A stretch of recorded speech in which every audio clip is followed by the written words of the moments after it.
Assalamualaikum warahmatullahi wabarakatuh. Hai hai hai hai. Kembali lagi di Sahabat Podcast bareng saya Walitatul Isna yang akan menemani kalian untuk beberapa menit ke depan.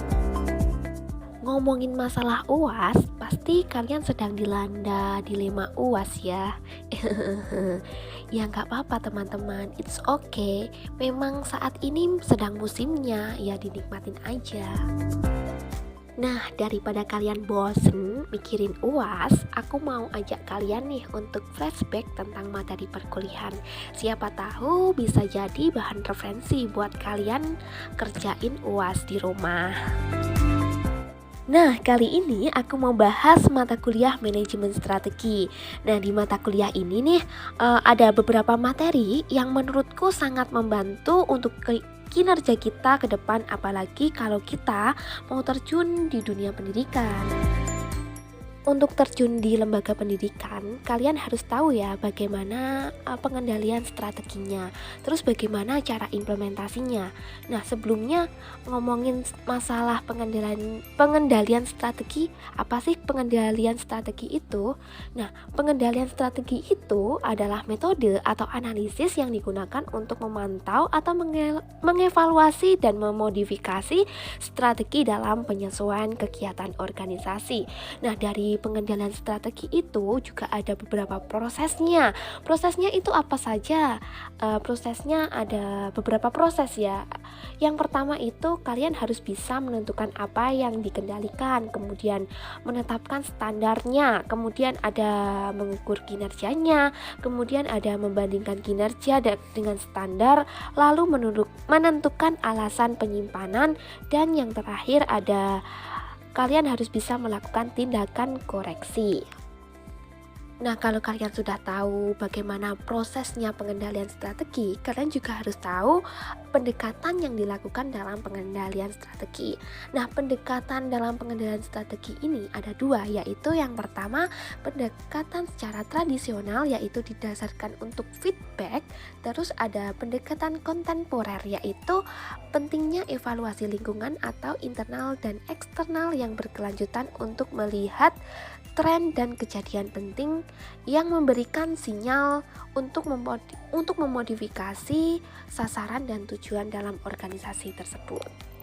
Kemudian ada beberapa jenis pengendalian strategi ya. Yang pertama yaitu pengendalian premis, kemudian ada pengamatan strategis, ada pengendalian berupa tingkatan khusus, kemudian ada pengendalian atas implementasi. Nah, kalau kalian mau mengimplementasikan pengendalian, kalian juga harus tahu dasar-dasarnya. Dasar yang pertama yaitu pemantauan daya dorong, yang merupakan langkah awal dalam melaksanakan strategi yang luas. Kemudian dasar yang kedua, pemeriksaan peristiwa penting, yaitu merupakan penetapan melaksanakan tindak lanjut mengenai strategi masalah. Nah, tadi kan kita sudah bicara tentang pengendalian strategis. Kan kita sudah tahu ya tentang pengendalian strategi. Nah, kalau pengendalian strategi di lembaga pendidikan Islam itu gimana? Ya, yang pertama kita harus melakukan pemantauan dan penilaian di lingkungan pendidikan tersebut. Bisa menggunakan MONEV, yaitu monitoring dan evaluasi. Kemudian monitoring itu apa ya? Monitoring itu seperti kegiatan yang dilakukan untuk mengevaluasi atau memantau proses perkembangan pelaksanaan program sekolah atau madrasahnya. Terus kemudian evaluasi itu yaitu proses sistematis dalam mengumpulkan, menganalisis, menginterpretasikan informasi untuk mengetahui tingkat keberhasilan pelaksanaan program sekolah atau madrasah sesuai dengan kriteria tertentu. Di lembaga pendidikan Islam juga ada evaluasi dan pengukurannya. Evaluasi itu digunakan sebagai proses kegiatan penilaian terhadap tingkah laku peserta didik secara keseluruhan. Kalau di pendidikan Islam ya dasarnya dengan Al-Quran dan hadis. Kalian tahu nggak kalau evaluasi itu ada beberapa jenisnya? Nah, jenis yang pertama itu ada evaluasi formatif, kemudian ada evaluasi sumatif, evaluasi penempatan, dan yang terakhir ada evaluasi diagnostik. Nah, kalau kalian ingin melakukan evaluasi, kalian harus tahu langkah-langkahnya dulu. Langkah-langkahnya yang pertama, kalian harus bisa menentukan tujuan dari evaluasi yang kalian lakukan. Kemudian kalian harus tahu kisi-kisi dari soalnya. Sebelumnya kalian juga harus menelaah dari soal-soal tersebut. Kemudian kalian akan menguji cobanya. Setelah itu kalian pasti akan mengetahui nilainya, yang mana nanti nilainya itu kalian olah dan akan kalian laporkan hasilnya kepada peserta didik. Evaluasi sendiri juga mempunyai ruang lingkup yang dominan dengan kognitif, yaitu berupa pengetahuan, pemahaman, penerapan, dan analisis. Kemudian ada yang afektif, yaitu menerima, menanggapi, menilai, dan ada juga yang psikomotorik, yaitu gerakan tubuh atau gerakan yang secara sederhana. Nah, untuk pengukuran sendiri di lembaga pendidikan Islam itu adalah pemberian skor atau nilai kepada orang yang memiliki karakteristik tertentu atau aturan formasi yang jelas. Nah, kalau kalian sudah terjun di lembaga pendidikan atau di lembaga pendidikan Islam nih, kalian juga harus bisa meningkatkan kinerjanya. Nah, di sini juga ada strategi peningkatan kinerja pendidik di lembaga pendidikan Islam. Nah, untuk strateginya yaitu bisa dengan pembinaan kinerja guru, terus ada pengevaluasian kinerja guru, ada juga pemberian motivasi, dan yang terakhir itu ada evaluasi kinerja guru. Nah, kepala sekolah juga bisa memberikan fasilitator kepada kegiatan yang akan dijalankan, yaitu seperti pertemuan ilmiah guru, workshop, terus guru berprestasi, pelatihan, seminar, atau yang lainnya. Mau ngomong nih, kalian tahu nggak kalau guru itu juga ada pembinaannya? Nah, bagi teman-teman yang belum tahu, aku akan beri spoiler dikit kalau pembinaan guru itu digunakan untuk meningkatkan kualitas kinerja guru dalam proses belajar mengajar, apakah hasilnya itu sudah mencapai tujuan pendidikan yang telah direncanakan atau belum. Nah, kalau ada pembinaan pasti juga tidak lepas dengan pengawasan. Nah, pengawasan ini digunakan untuk mengetahui kegiatan yang dilakukan itu apakah sudah berjalan dengan baik atau belum. Kalau udah menyinggung soal pembinaan dan pengawasan, pasti di akhir juga ada evaluasinya dong. Ya tentu pasti, kan evaluasi itu untuk mengetahui apakah kinerja guru itu sudah berjalan dengan baik atau belum. Apakah nanti harus diperbaiki atau tidak. Nah, yang bertanggung jawab di evaluasi ini kan nanti kepala sekolah. Berarti nanti kepala sekolah akan mengarahkan setiap kinerja yang dilakukan oleh guru tersebut. Kalian pernah nggak di saat kalian ingin menyelesaikan sebuah pekerjaan atau ingin menyelesaikan sebuah tugas, di tengah-tengah kalian malah merasa bosen, jenuh, atau bahkan mumet gitu ya? Ya tentu pasti, semua orang pasti akan mengalami hal tersebut. Nah, maka dari itu ada poin penting nih yang perlu kita ketahui, yaitu sebuah motivasi. Nah, di peningkatan kinerja pendidik juga ada motivasi yang digunakan untuk mengapresiasi, untuk memberikan semangat pada diri sendiri. Nah, bentuk dari motivasi itu sangat sederhana juga, yaitu sebuah penghargaan untuk diri sendiri, sebuah reward untuk diri sendiri, seperti itu.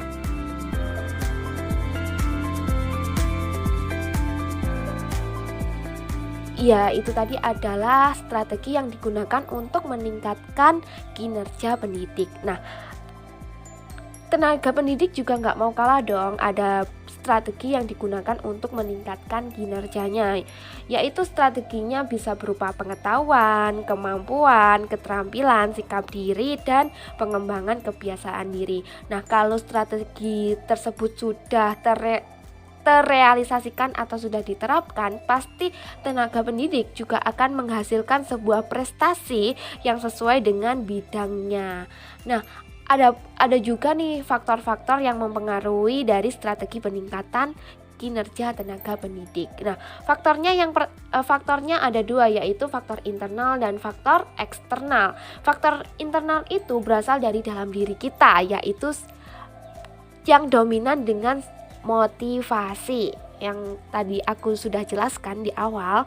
Terus juga ada faktor secara eksternal. Faktor eksternal itu yang dari luar, yaitu sebuah perangkat yang mendukung dari tenaga pendidik, yaitu bisa berupa peralatan, terus proses produksi, cara dan sifat pekerjaan di tempat kerja tersebut. Nah, kalau tadi kita sudah ngomongin tentang pengendalian strategi, terus strategi peningkatan kinerja pendidik, peningkatan kinerja tenaga pendidik, terus yang siswa mana? Masa nggak ada? It's okay teman-teman, yang siswa juga ada kok. Strategi yang digunakan untuk meningkatkan prestasi siswa.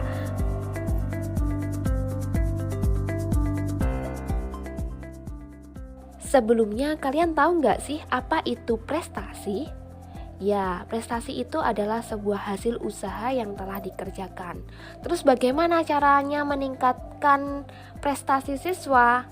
Tentu mudah teman-teman, caranya bisa dengan meningkatkan pemahaman dan daya ingat. Kemudian bisa dengan menerapkan program Merdeka Belajar bagi siswa. Kan saat ini nih sedang booming-boomingnya kebijakan Merdeka Belajar yang bisa belajar dari mana saja, di tempat kapanpun, pokoknya bebas deh, sehappy kalian. Terus ada juga dengan memberikan sebuah wadah untuk siswa yang mempunyai bakat.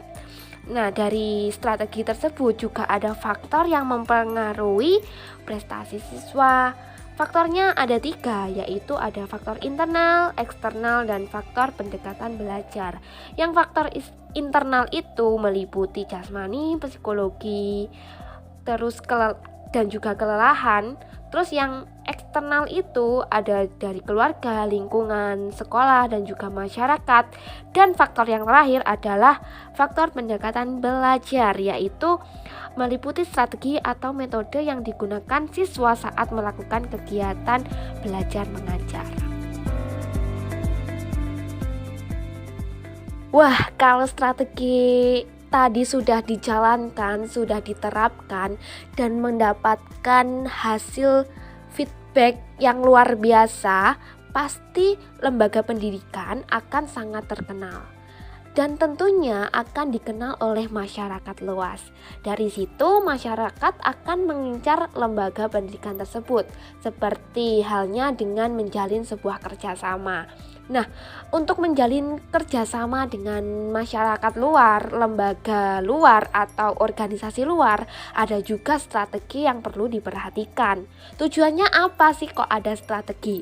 Terus dari tadi, tujuan dari strategi kerjasama dengan lembaga pendidikan atau organisasi yang lain itu ya untuk mencapai tujuan bersama dari program yang kita buat, bisa mendapatkan manfaat yang produktif, efisiensi, berkualitas, dan bisa menanggung resiko masing-masing. Nah, dari sini kita bisa membuat perencanaan kerjasama dengan pihak terkait. Caranya bisa mengajukan sebuah surat MOU atau surat kerjasama seperti itu. Nah, kita tahu kan definisi kerjasama itu saling menguntungkan satu sama lain. Masyarakat luar itu kita bisa membuat kerjasama dengan penjahit. Nah, nanti kita bisa mengirimkan peserta didik kita ke tempat penjahit tersebut. Terus peserta didik kita bisa bisa belajar tentang teknik-teknik jahit, membuat baju, bikin karya tangan atau yang lain. Nah, nanti hasil produk yang terbaik bisa diseleksi oleh penjahit tersebut dan nanti bisa digunakan untuk pameran dari si penjahit tersebut.